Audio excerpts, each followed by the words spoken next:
That's right, y'all. We're finally here. The official first episode. Without further ado, hello, it is your host, Handsome Pryce here with BedYaps. First episode, for real this time. For real this time. No announcements. I have no announcements to make. I have a couple things that I am working on, just not really ready to speak on them quite yet. Yeah, let's just get into what I want to talk about today. I wanted to talk about, well, first of all, what made me want to speak on this is that I was listening to Mr. Morale earlier, or specifically, I was listening to the song Savior. And in the beginning, he says, Future told you to get a money counter, but he is not your savior. And I think that is so relevant right now, because I think a lot of people think that money is going to solve their problems, like with the current climate of how things are going to go, right? Um, you know, with who getting back into office and that being right around the corner, part of his plan is the tariffs. I don't, and I hate even thinking about it because it's like we're so cooked. We're so cooked. But yeah, so you know what I'm saying? He's gonna try and get in his words, he's gonna put tariffs down and then China's going to pay for them. But that's not how tariffs work. We are going to pay for them. Thus the economy is obviously going to be in a much worse state, and things are going to cost more, and it is going to be a nightmare. And so, just off of that alone, not even getting into anything else, like a lot of people in their heads is just, okay, we got to get money. You know what I'm saying? We got to get bread. Like even I was talking to my brother a couple, like not that long ago, he was telling me like, yo, we got, you know what I'm saying? We got to get our bread right, this, that, and the third. And it's like, I get it. I really do, because I mean, it's important. It's obviously it's important to have enough to sustain yourself. But the truth is, capitalism is not going to save you. Capitalism is not going to save any of us. It's not the answer. Like, it's not. As a matter of fact, it's the root problem. It's the cause. And this is coming from someone who, now thinking about it, like, I've been making money for a long time. I got my first job at like 15, and I was working, and like, and the thing, and this is where I'm just gonna really just start to talk about, like, this is me personally. Like, I'm not even speaking like on a like, this is just my personal experiences with money and capitalism and all that stuff. But I was 15 when I got my first job. Now, mind you, I'm still in school, right? I'm still in school. Now, and it's like, I always knew I needed to make money, but the way my mom specifically was, like, making it seem like I wasn't trying. Mind you, I'm still doing classes and stuff, but like, she made it real adamant on me, like, needing to like get a job. And mind you, I wasn't opposed to it, but it was kind of crazy that I was having to work and go to school at the same time. Like, it was actually insane. Like, looking back, it's like, dog, I was, and you, because like my grades weren't bad, but they weren't the best. And then throwing work on top of it, it was like, what did you think was going to happen? Like, listen, I can do a lot. I'm great at a lot of things, but you throwing, I think it was in my junior year, I started taking AP classes. Like, no, bro, no, no, no, no, no, I think not. But anyways, yeah, so you know what I'm saying? I was making money or whatever. I was working at Taco Bell. It was great. And honestly, it was funny because during the interview, I took it way, like, I guess the only way this is going to make sense is, my mom was a very, very, how do I put this? She made everything feel like it was the end of the world, essentially. Like, if I didn't do it right, everything would collapse, right? You only have one chance, and then if you mess it up, it's gone for good. You know what I'm saying? Like she was that type of person. So I'm going to this Taco Bell interview, like, real like laser focus. Like I'm like, if I literally I was in there like, if I don't get this job, I'm cooked. Like I was really like, it almost felt like it was gonna ruin me because I was like, it was convenient. It was right up the street from my school. Honestly, because the thing was, I had more plans than I was even allowed to like pull off. Because really, what I could have done was I could have went to school, situated my schedule to where right after school I could have went to work and just kept my work clothes with me, and then changed, went to work, get the bread, go home. But because of the way my mom was, she was like, no. She said, bring your ass back to the crib, and then you'll go, which I felt was stupid. But hey, man, I'm like 15, 16. Like I really had no say. I was gonna get smacked, like real talk, like. But I got the job. It was easy as fuck. I loved, like, it was honestly great. The pay wasn't the best, but one thing about me, because of how my parents were, I was about my money. I was about my bread. Like every check, my first check, I saved like half of it. I was saving half of every check because I had nothing to pay for. I'm a little ass kid. Like I don't have anything to pay for, and I didn't need anything. Um, at least nothing. And at the time I didn't really have anything that I was like striving towards. So I wasn't like I wasn't into music yet like that. Like I was just making poems and stuff. So like I'm stacking money. You know what I'm saying? I'm saving most of my bread. I'm only paying for like my Ubers and stuff. That's kind of how my life went. And I knew it was just certain things that I knew, and I learned early, just like about saving, about credit, about um just how to maneuver my finances, because I didn't want to be broke. I didn't want to be poor. Not realizing I already was. I already was. Like I already was.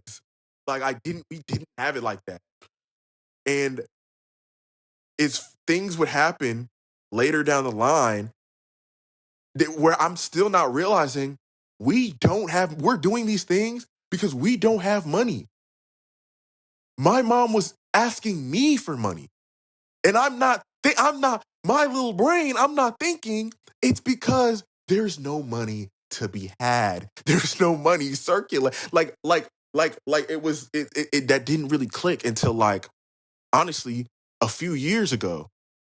Like it didn't really click for me until I moved out. All that to say, even with all of I've been able to accomplish with my finances and like learn, like I've never been like, well, I was gonna say I've never been dead broke, but that's a lie. I have. I very much have. And the only thing that saved me was that I got a job, and an amazing support system. And that is my point really, is in all of this, is that it takes more than just having money. You need people. You know what I'm saying? There is no one, like, even if you look at billionaires, right? Those people, they didn't get their money just by like working a 9 to 5 and grinding. Like, billionaires are the perversion of community. I'm like, they are the antithesis, literally, because they infiltrate spaces. You know what I'm saying? They offer something, but then ultimately they are figuring out ways how they can exploit the community around them. They're figuring out ways that they can get one up on everyone else, right? Because nothing's ever enough. And they just are constantly hoarding, Nothing in their mind ever, the flip never switches, like, okay, I have enough to where I'll never have to work again a day in my life.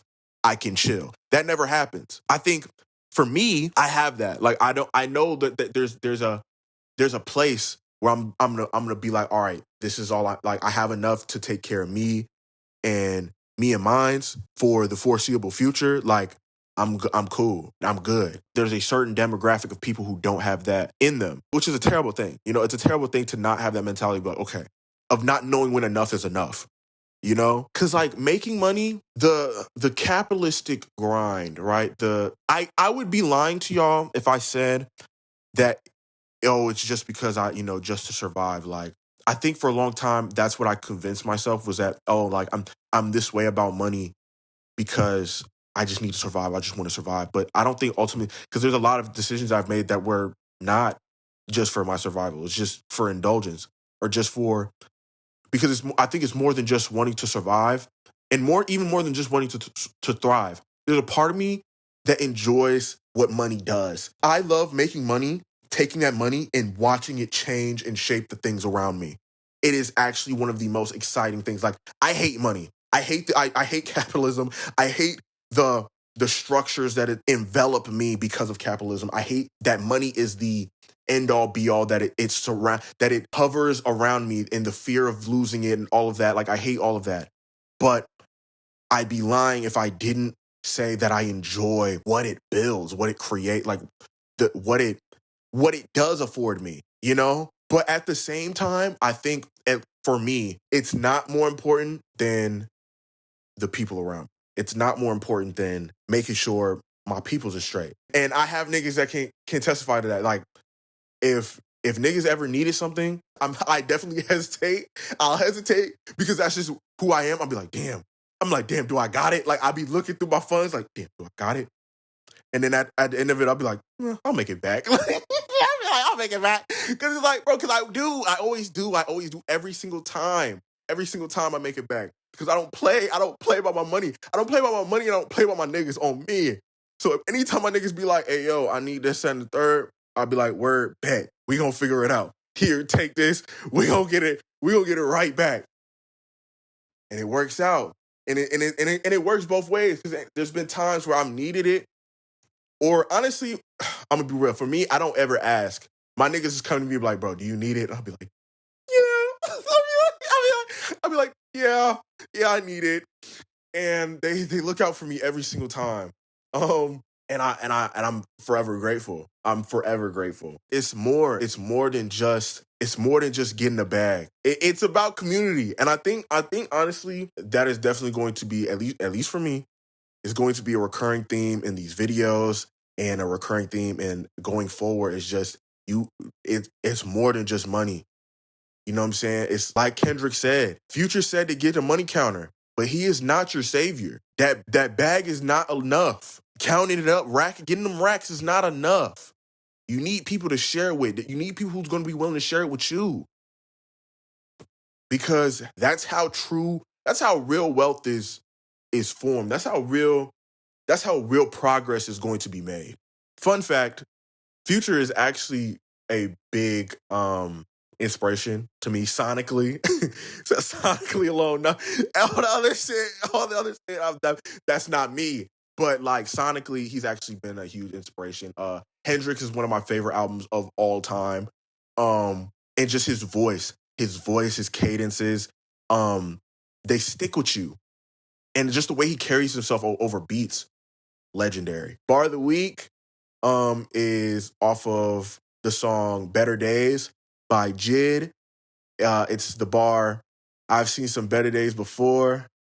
Feels like forever, been a long time ago. Because honestly, that's really how I'm feeling, yo. I've seen some better days. And I hope to see even better days soon. But both of those feel like forever. Feels like a long time. Honestly, some of my best days feel like it were ages ago. Now, I think the best day I've had recently was definitely New Year's Eve. Oh my God. Bro, don't get me started. I might show a couple clips. I put a couple clips on my story on IG. Follow me on IG, by the way. I mean, I be kind of lit on there sometimes. I don't be posting myself that much anymore because I don't know, I'll be busy. But you know what I'm saying? Follow me on the gram. I might put it up here or something, you know what I'm saying? But follow me on everything. You know, like I'm cool, I think. I be popping my shit a lot. Honestly, that'd be my problem. Niggas think I'm cocky. But you know what? We'll get into that in the next episode. But yeah, that's really it for this. Thank you for watching. I appreciate y'all. Much love. Be safe. Stay dangerous. Drink water. You know what I'm saying? And get that bag. But don't forget to spread that bag too with your peoples. No cap. And I will catch y'all in the next one.